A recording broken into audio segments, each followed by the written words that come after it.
আজি নৱবৰ্ষৰ দিনাখনে অসমবাসী ৰাইজক আটাইকে শুভেচ্ছা জনাইছোঁ আৰু সকলোৰে মংগল হওক। আজি এই প্ৰভু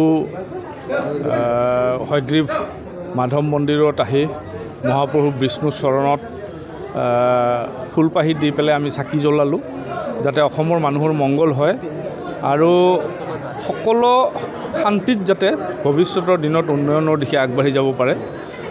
অসম চৰকাৰে সকলো শ্ৰেণীৰ জনসাধাৰণৰ প্ৰতি ন্যায় প্ৰদান কৰি খোপে আগবাঢ়ি গৈ আছে, সকলোৰে সহযোগিতা বিচাৰিছে।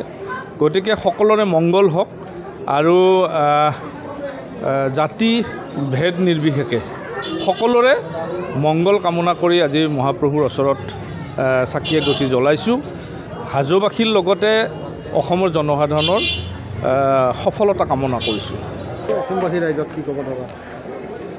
2025 চনৰ 1 জানুৱাৰী আজিৰ দিনটোত সমগ্ৰ অসমবাসী ৰাইজক নৱবৰ্ষৰ শুভেচ্ছা জনাইছোঁ আৰু হয়গ্ৰীৱ মাধৱ মন্দিৰ প্ৰভুৰ শ্ৰীচৰণত সেৱা জনাইছোঁ। মন্দিৰত আহি যাতে সকলো ৰাইজৰ মংগল হয়, অসমৰ উন্নতি হয়, অসমৰ মাননীয় মুখ্যমন্ত্ৰী ডক্টৰ হিমন্ত বিশ্ব শৰ্মাৰ নেতৃত্বত অসমখন যাতে আৰু আগুৱাই যায়, সকলোৰে যাতে শান্তি সম্প্ৰীতিৰে সকলোৱে আমি জীয়াই থাকিব পাৰোঁ, তাৰ কাৰণে যাতে মহাপ্ৰভু বিষ্ণুৱে সকলোকে আশীৰ্বাদ দিয়ে আৰু তাৰ কামনাৰে প্ৰভুক সেৱা জনালোঁ আৰু সমগ্ৰ হাজোবাসীৰ লগতে দেশবাসীৰ মই নৱবৰ্ষৰ শুভেচ্ছা জনালোঁ।